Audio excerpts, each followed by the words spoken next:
Diskunion is like the best museum in the world. When you dig in the bins here, it's like a lesson. It's educational. So it's always fun coming in here. 本日のゲストはモントリオール出身、現在は東京を拠点に映像作家、監督、写真家として活動するジェレミー・エリキンさんにお越しいただきました。よろしくお願いします。Hey, what's up? I'm Jeremy. I'm a filmmaker, director, photographer, and digger. この企画は1万円あったらディスクユニオンで何を買うという企画です。では早速ですが、1万円をお渡しさせていただきます。ありがとうございます。ありがとうございます。じゃあここからお買い物をスタートしてください。Yeah, I come here about 2-3 times a week. At least. Yeah. If not every day. Yeah. The state of the shop is always changing. And so you have to get a better perspective. You have to just dig all the time. And if you miss, then you might have missed something you've been looking for years. So you have to just like constantly be looking.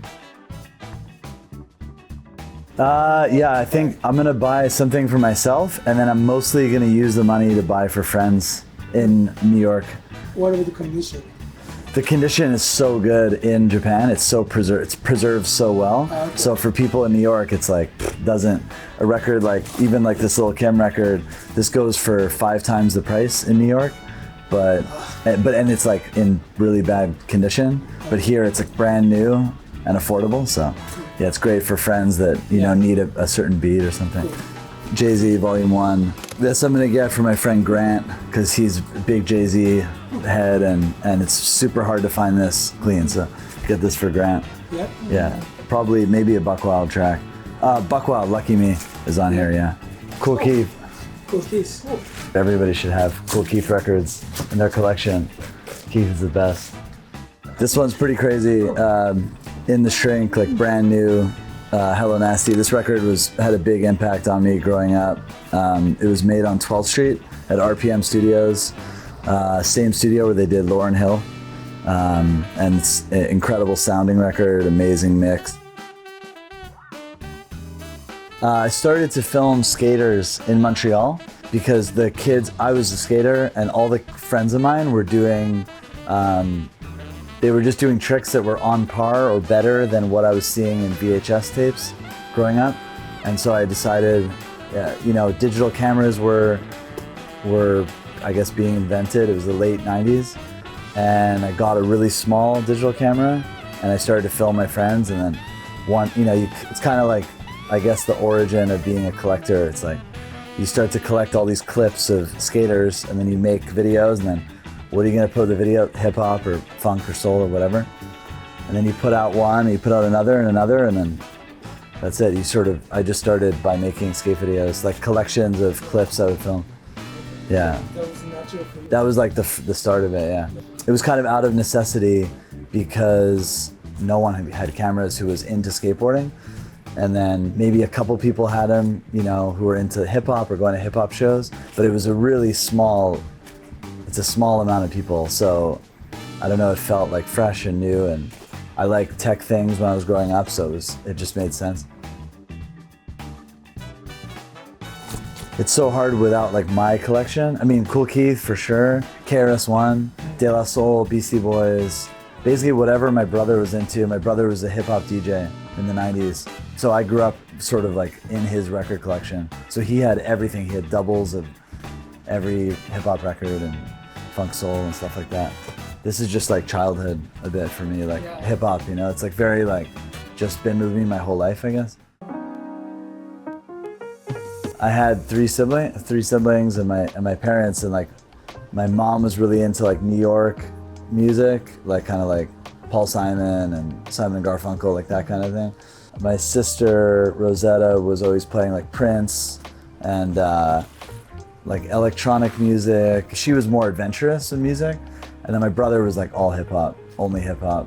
And then my other sister was playing like Janet Jackson and Madonna, and it was just like kind of this like every day it was a different education. I felt like when I was older and got back into like really digging for records, like not that long ago, like 6 years ago maybe, because I took a really long break. Like I would say with other friends of mine that were also getting back into it just before COVID, it felt like cheating because I already knew so much more than kind of anyone who comes from skateboarding, especially because every skate video when you're growing up has different soundtracks.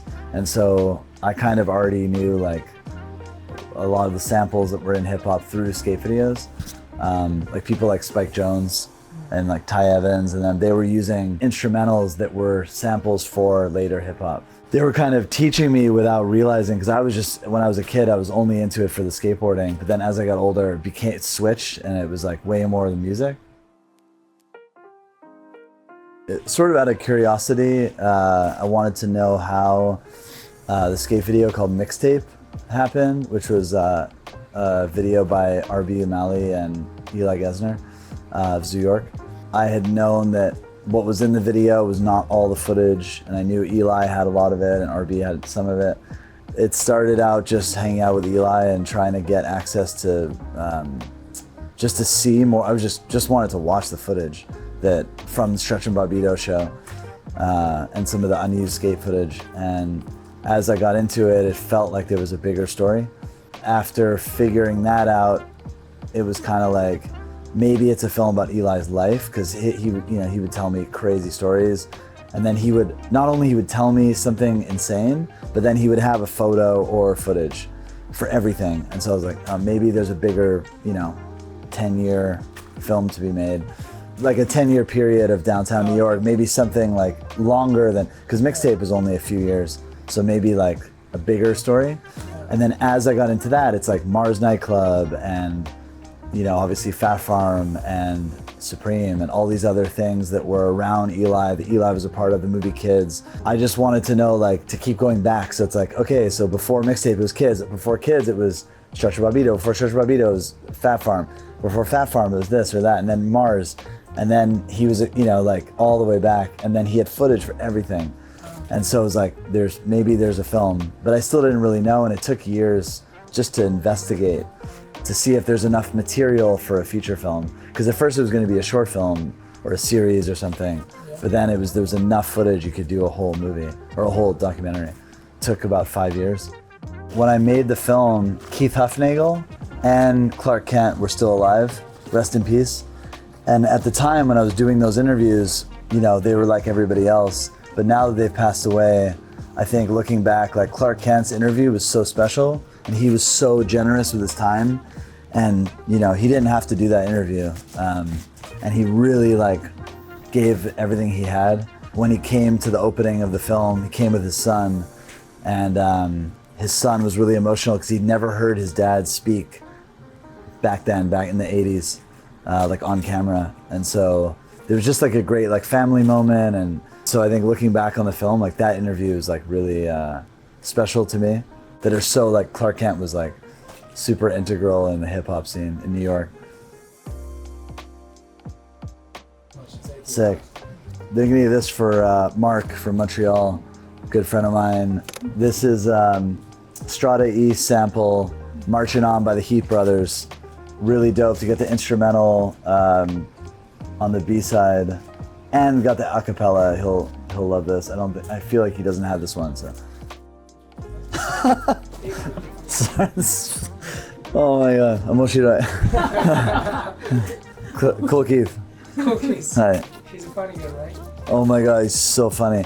One time, it was during COVID, and everyone in New York was using a lot of hand sanitizer, and he was in the car with his girl, and they're putting hand sanitizer. They took off their shoes and socks, and they were putting it on their toes, in the car, while talking to them, really seriously.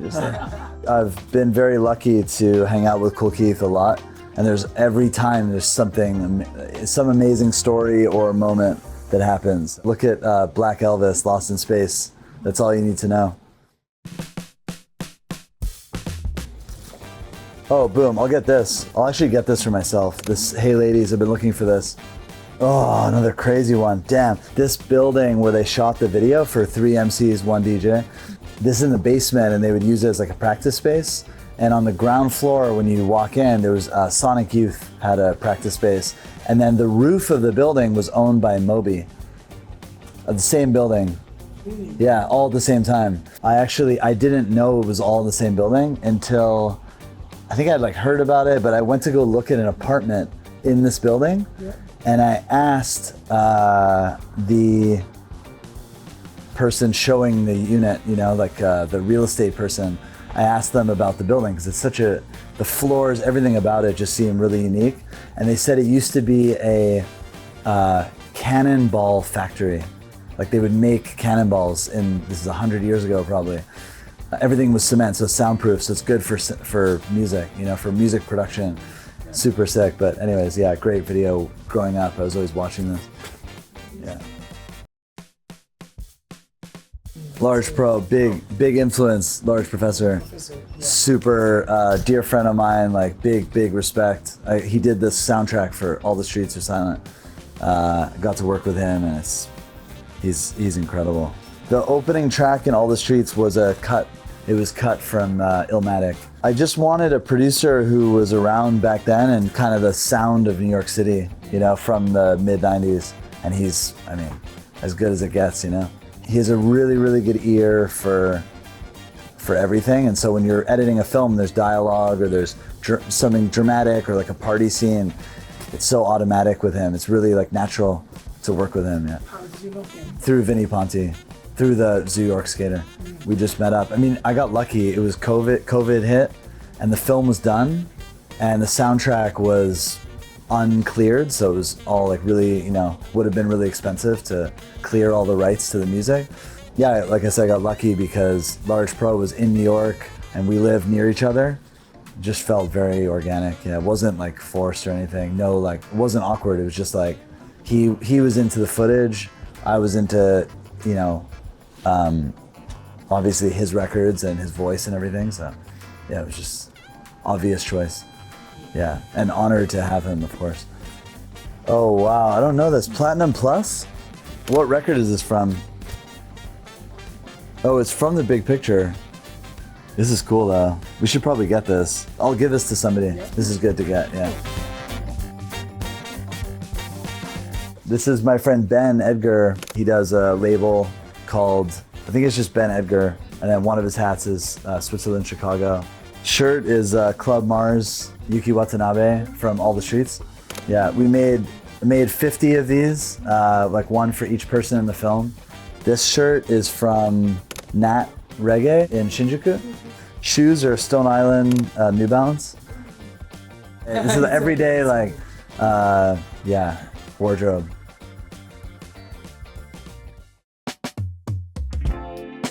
I could check New Arrivals Funk Soul. Maybe there's a good sample or something. I didn't really talk much about this, but like, to me, like, Diskunion is like the best museum because everything is in such good condition. You get to learn about typography and photography and all of these titles that are like really hard to find. They're all in one bin.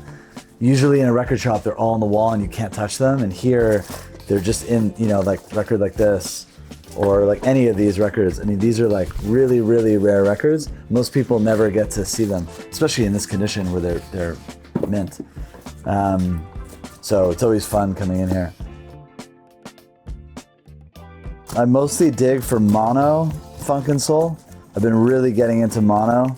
So I've been looking for the monos of records I already have, or records I'm missing, but just only looking for mono. Just totally different sound, different experience, much closer to how like the radio would sound back then. Because a lot of times those records were made mono and then they would split it and make stereo. So hearing mono is pretty special because it's like how it was actually made, not how you know it. Yeah, like here's a good example. So I have this actually, but this is a mono. But finding this mono anywhere in the world, impossible outside of Japan. I just bought this like 6 months ago, maybe less, at one of the drops in Ochanomizu. Is there a box of these that Diskunion has? I don't, it's possible, but it's nowhere else in the world, only here. Yeah. Oh, there's 2 of them. Look at this, 2. Both of these are still sealed. 2 copies. Like, how is this possible? I don't know. Like, when people ask me about digging in Japan or in Tokyo, Like this is what comes to mind. 2 sealed OV rights that are affordable. I put out this book 2 months ago with Super Labo here. You can get it in Tokyo at Tsutaya, or you can get it in Jimbocho Kanda at Super Labo at the gallery, or on their website. It's a Jamaican photo book featuring Barrington Levy and a lot of the engineers, producers from the 70s in the golden era of dub music, always into the ingredients that make up hip hop. 9480円です。はい、ありがとうございます。はい、ありがとうございます。今日買ったものを教えてください。これは Jay-Z Volume 1 for my friend Grant, who's getting into DJing. Really good skater from 2000s, amazing skater, but really good taste in hip hop, and he's always looking for mint condition Jay-Z Volume 1. NWA 100 Miles of Running. This is for my friend Mark in Montreal. Very hard to find good condition singles, hip hop singles, Montreal. Big L, probably for my friend Leo. Could be for Grant also, but just getting it for friends. Again, very hard to find Big L singles in New York. Surprising, but yeah.